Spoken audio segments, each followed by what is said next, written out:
Hi, friends. So I know we are overdue for our next office hours video, which we're actually planning to make on Hispanic Heritage Month, which started on the 15th. But due to current circumstances and responding to the community's needs, we're doing a quick live office hours today focused on digital hygiene. We know that there have been concerns recently about people's information being put online, especially, unfortunately, our teachers and even some of our students. So while it is really difficult to get this content removed by bad actors who take it from other accounts and then post it publicly, sometimes the best offense is a good defense. So we want to help folks create a really good, solid defense with some really basic tips and tools. And then we also are providing some resources that you can use to look deeper into your digital hygiene to make sure everyone is as safe and protected as possible. So let's get started. So here we have a list of immediate steps. These are things you can do right now or this evening, sometime this week. They're quick, they're pretty easy, and it will actually give you a lot of security right away. So this is especially in terms of being concerned whether you're going to get doxxed, whether you're going to get hacked. These are some very simple tips that will really securely protect you against those possibilities. So the first is to do a digital privacy checkup on your social media. This is specifically for Facebook, but you can also look at all your other types of social media like Instagram, if you're still using Twitter, if you're using an alternative like Blue Sky, these will all work. So you're going to want to see just who has access to your photos, to your friends list. If you are on Instagram and your account is public, you might want to think about making it private so that only people who you approve can get access to your content.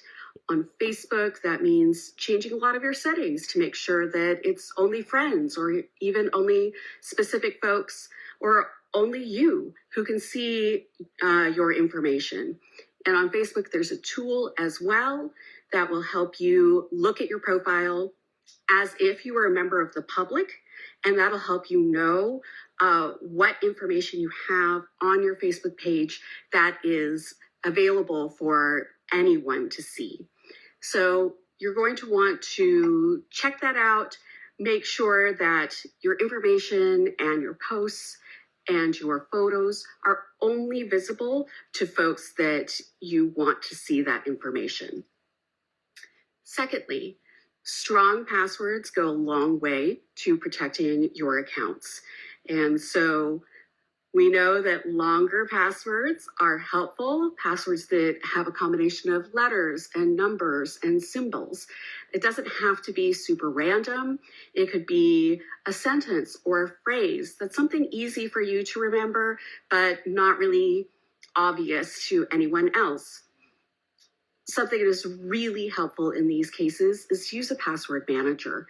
I personally have been using 1Password, which has a pretty good record in terms of keeping those passwords secure.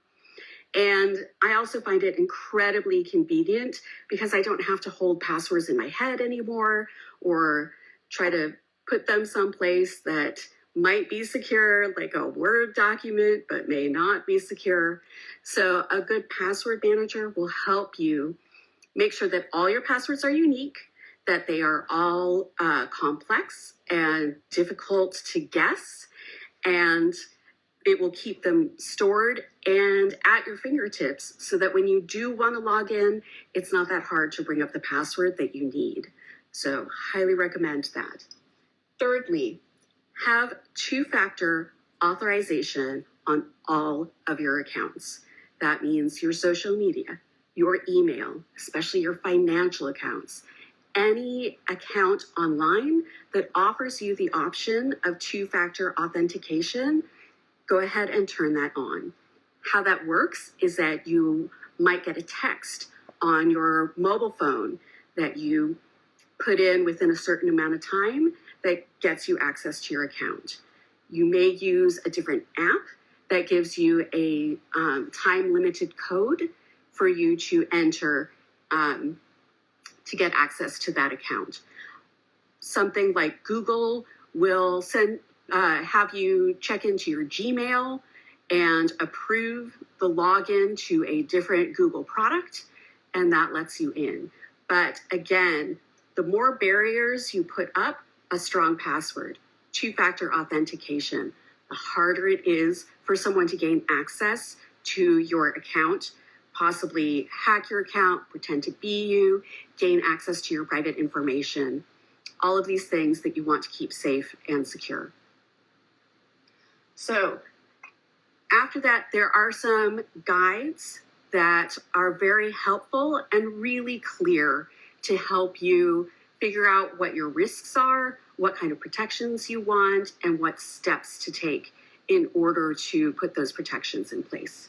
So first one, highly recommended by a lot of security experts, is Consumer Reports, their security planner. So you go to securityplanner.consumerreports.org, and that will give you a really complete list of various ways that you can protect your information. Secondly, Electronic Frontier Foundation.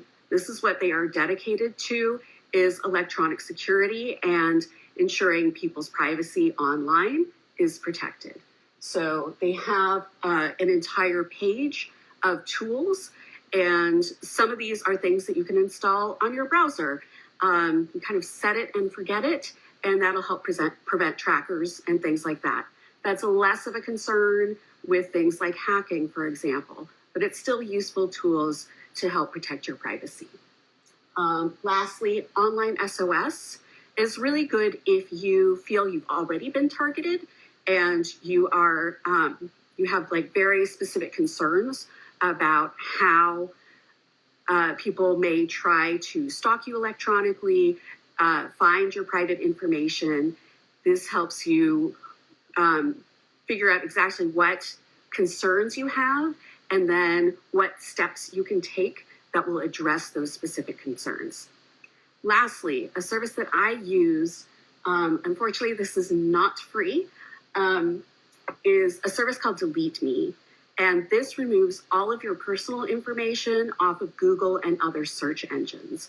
So if you're concerned about your home address being publicized on the internet, your phone number, previous places of residence, your family members, Delete Me is a service that will take care of all of this at one time. It's not immediate because they have to put in requests and it takes a while for those requests to get processed and for the information to get removed. So it's not instantaneous, but Delete Me will do that for you. If you look at the guides can also tell you how to do that yourself if you would prefer to do it yourself and not have to pay a service. For me, I had an urgent need and not a lot of time. So I decided that becoming a member of Delete Me was worth it for me at the time. If you have a friend who's using Delete Me, a lot of times they have referral codes that will give you a discount, things like that.